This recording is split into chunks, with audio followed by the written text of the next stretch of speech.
যশোরে প্রকাশ্যে গুলি করে সাংবাদিক হত্যা। এভাবে আপনি প্রতিনিয়ত এভাবে হত্যাকাণ্ড দেখতে পাবেন বাংলাদেশের আনাচে কানাচে, অথবা সংবাদ মাধ্যমে কয়টা হত্যাকাণ্ডের কথা প্রকাশ হয়। এটা কিন্তু আমাদের সবার মনে প্রশ্ন আসতে পারে যে সংবাদ মাধ্যমে কয়টা হত্যাকাণ্ডের প্রকাশ হয়। সব হত্যাকাণ্ড, যেমন গ্রামগঞ্জে যেসব হত্যাকাণ্ড, সেই সমস্ত হত্যাকাণ্ডের খবর কিন্তু যে মেইন যে মিডিয়াগুলো আছে, এই মিডিয়াগুলো কিন্তু প্রকাশ হয় না। কারণ কি, এই মেইন যে মিডিয়াগুলো ওটা সব মৃত্যুর খবর কিন্তু তারা দিতে পারে না, ঠিক না? তারা দিতে পারবে। দেখেন, যশোরে প্রকাশ্যে গুলি করে সাংবাদিক হত্যা করেছেন। অনেক সংবাদপত্র অনেকভাবে ওনাকে বর্ণনা দিয়েছেন, কিভাবে কিভাবে, মানে উনি হয়তোবা অন্য সদস্য ছিলেন কি। তবে আমরা দেখতে পাচ্ছি বাংলাদেশ এখন আর ভালো নেই। বাংলাদেশের মানুষের জীবনের কোনো নিরাপত্তা নেই। এখানে সেখানে দিনে দুপুরে লাশ পড়ে থাকে শুধু। এখানে সেখানে শুধু লাশ আর লাশ। নদীর মধ্যেও মাছ না পাওয়া গেলেও সেখানে মিলছে লাশ। লাশের সারি দিনে দিনে ভারী হচ্ছে। বাংলাদেশের শহর থেকে গ্রাম পর্যায়ে আপনারা দেখবেন যে প্রতিনিয়ত কোন্দল বেড়ে যাচ্ছে।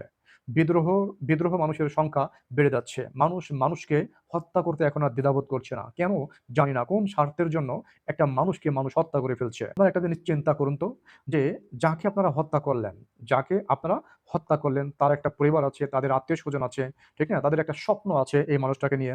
আপনারা হত্যা কেন করবেন? যদি কোনো অপরাধ করে থাকে তাকে আইনের হাতে তুলে দেন। বাংলাদেশের প্রশাসন যে ভীষণ একটা দুর্বল অবস্থানে আছে, এই সমস্ত হত্যাকাণ্ড বা মানুষ নিজের হাতে আইন তুলে নেওয়া, এটা কিন্তু প্রমাণ করে, ঠিক আছে? যে বাংলাদেশের আইন এখন আর ঠিকভাবে কাজ করছে না, আইন প্রশাসন এখন আর ঠিকভাবে কাজ করছে না, বা বাংলাদেশের আইন প্রশাসনকে এখন মানুষ আর ভয় পাচ্ছে না। এটাই কিন্তু প্রমাণ করে। বর্তমান যে অবস্থা আপনারা দেখতে পাচ্ছেন, যে বাংলাদেশের মানুষ কোনো প্রশাসনকে ভয় পাচ্ছে না। তারা নিজেদের হাতে আইন তুলে নিচ্ছে এবং হত্যা করছে মানুষকে। মানুষের বাড়িঘর দরজা লুটপাট করছে, চুরি করছে, ডাকাতি করছে, বিভিন্ন ধরনের খুন খারাপি, রাহাজানি, ধর্ষণ, বিভিন্ন জিনিস করে যাচ্ছে। মানে অপরাধের স্বর্গ রাজ্যে পরিণত হয়েছে এখন বাংলাদেশ। অর্থাৎ অপরাধের সংখ্যা বাংলাদেশে বেড়ে যাচ্ছে।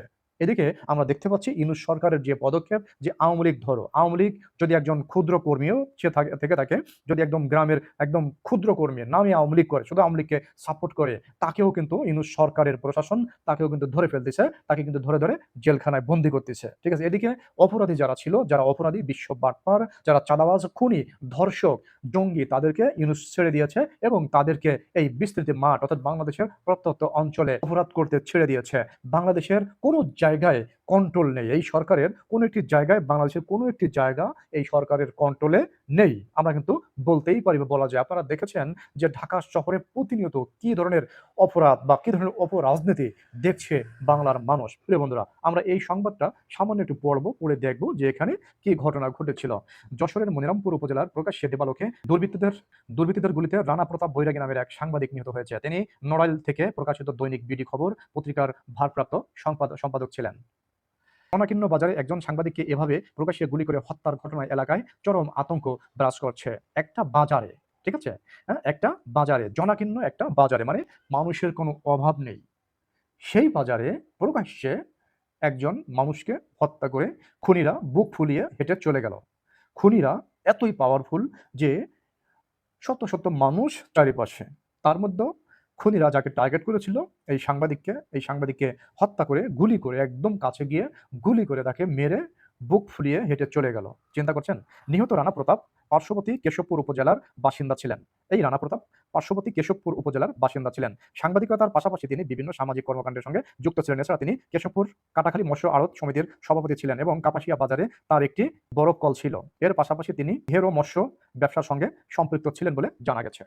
তাহলে বোঝা গেল উনি এটা মোটামুটি কাজের লোক, ঠিক না? উনি কাজ করেই ভাত খায়। উনি কিন্তু পরেরটা মেরে ধরে ভাত খায় না। উনি কিন্তু পরের কাছ থেকে চাঁদা চেয়ে ভাত খায় না। উনি দেখলাম যে কয়েকটা ব্যবসা প্রতিষ্ঠান আছে, বা উনি মোটামুটি কর্মিক লোক, মানে মোটামুটি সামাজিক লোক। তাহলে একে কেন খুন করতে হবে?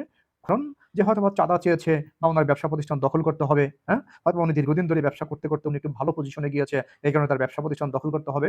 ধিক্কার জানাই এই সমস্ত মন মাইন্ডের করবেন। তার ব্যবসা প্রতিষ্ঠানে তিনি ব্যবসা করতেছে, তার সংসার পরিচালনা করতেছে, ভালো হচ্ছে, তার পজিশন আছে, উঁচু হচ্ছে। আপনি সেটা দেখে টাটায় কেন? আপনার চিল্লাই কেন? অপরের সুখ দেখে আপনার সহ্য হয় না কেন? অপরের সুখ দেখলে আপনার হিংসা হয় কেন? এই ধরনের হত্যাকাণ্ডের তীব্র নিন্দা ও প্রতিবাদ জানাই বাংলাদেশের প্রশাসনকে বলবো, এই ধরনের হত্যাকারী যারা ছিল, এই ছেলেকে, এই সাংবাদিককে যারা হত্যা করেছে, তাদেরকে খুঁজে বের করে দৃষ্টান্তমূলক শাস্তি দেওয়া হোক। ভালো নেই আমার বাংলাদেশ। আমার বাংলাদেশ সেই আগের মতো নেই যে আগের মতো আপনি মন খুলে পকেট ভর্তি টাকা নিয়ে আপনার শরীর ভর্তি গহনা নিয়ে আপনি যে এখানে সেখানে হেঁটে বেড়াবেন সেই বাংলাদেশ এখন আর কিন্তু নেই। সেই ৫ই আগস্টের আগে যে বাংলাদেশ ছিল আর এখন যে বাংলাদেশ, এই বাংলাদেশের মধ্যে অনেক ব্যবধান, অনেক পার্থক্য। যদিও কিছু কুলঙ্গাররা বলে যে শেখ হাসিনা বাংলাদেশের সবকিছু শেষ করে দিয়েছে, শেখ হাসিনা সবকিছু শেষ করে দিয়েছে। আমি ওই সমস্ত কুলঙ্গারদের বলব, তোদের জন্মের ঠিক নাই, তোরা বাটপার, তোরা চরম মিথ্যাবাদী, তোদের ধ্বংস অনিবার্য।